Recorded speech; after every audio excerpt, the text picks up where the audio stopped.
Sige. Ano? Yeah. Thank you. First time walking to Kuya's house, I already told this to Kuya and stuff. It's like, you know, I'm a friendly guy. I consider myself a friendly guy. And then tapos I see Bigo. Mohawk, you know, not talking. Oh, Carlo. Biga.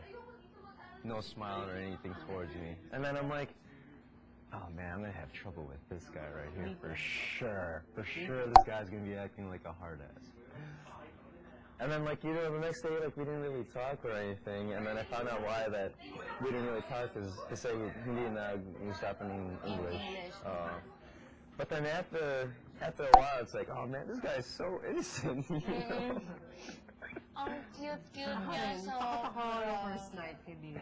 Super takot ako. kala mo, maton na. Ako na. Kasi nga, di ba, kailangan namin pumili na magpapaligo sa amin. Kasi pagkaakyat ko ganun sa papa, gumanon ba naman, dito sa akin yung pinakita yung parang sa reaction, oh my God, ito ang lalaki ito. Kaya dumiretso na ako kay Mama Luz, na nasa corner, ganon. Tapos, handa ng food, di ba? Hindi pa kayo nakapag-dinner. May yung sardines na isang ganyan. Tapos, tatakpan niya, syempre malaki yung kawali, tatakpan niya ng plate na plastic. Hindi pa kami pwede mong salita nun kasi wala pang lapel. Marumi pa ako. Gawin ako kasi talaga yung plate talagang gaganon sa kawali. Mag-float yung plate sa sardines. Gumanon siya. Gumanon. Parang yung facial expression na parang, parang ganon. Takot ako. Tapos kinaumagahan, nagkwento yung life story niya. Okay na. Super. Ay, itong batang to. Mahal ko na to. Parang mahal ko na siya. Bilang kapatid, ganun. Mahal ko na siya. Gusto ko siya. Fairness kay Bigel. Katakot. Super takot ako talaga. Kaya walang lumapit sa kanya Yeah, no wonder why. Yun, na walang gustong magpaligo sa kanya kasi katakot siya talaga. Nakaganon pa ba yung hair niya? No. Until that? For like 1 week. Bakit may gel pa ba? No, kasi we... Hindi kayo naligo? First Saturday yun eh. Parang First Saturday, tapos Pinayagan ibigyan kayo ni Kuya. Para dress mag-ayos. up, ganun, mag-ayos. May time kayo. Yun, may clay dough siya, so parang bang! Tapos ang laki-laki na. Fresh siya, di ba? That makes sense though. I didn't know that you were scared. I'm scared. Bigel. Then sa isip ko rin, oh my God, mahihirapan ako sa batang to, sa lalaking to. And then sa isip. Ang dami niya talagang first time dito.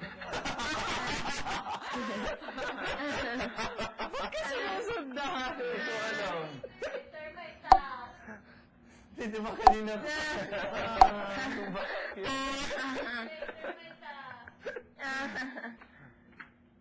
Ang effort ng mga cameraman talaga. Oo. Hindi, malaki bayad sa kanila. Kahit na... Hello. Alam ko eh. Just the cameras. Ayun na. Tapos meron pa dyan, di ba? Siguro kung magtatrabaho ako sa ABS, sa unit na ito, ako magtatrabaho. Hindi, tsaka hindi ako nang sinisip-sip. Magaling daw talaga yung unit ni Direk Lauren. Bumalik na.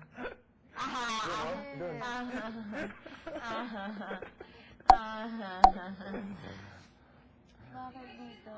Saka siguro lucky lang kami nung second week kasi nag-start yung week natin sa kwentuhan. Yung about the memorable moments, memorable things. So parang wala na kaming, hindi na kami nahirapan na mag-tell ng story namin or mag-open up kasi doon na nag-start eh. Parang naging okay na kami. Nag-click ba kayo agad? Oo. Oo. Click. As in? Walang conflict, di ba? Wala. Yung nagka-conflict pa si Smooth lang. Kigoy pa si Roy eh, which is Same batch? Oo, same batch, and which is, ito, Oh. pikon pa, that time. Super. Oh, yeah. Joke talaga yun. Bakit sila nag-ano? Kasi, About sa sipon. Kasi, parang suminga siya, and then may blood. ini-explain niya kasi tumigil siya ng sigarilyo abruptly. Which that time, sabi niya, explain ng nurse. Oo. Hindi, totoo, di ba?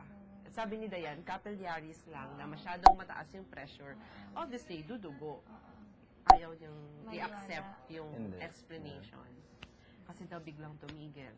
Tapos yun, nagjo-joke na kami. Hindi, ganyan.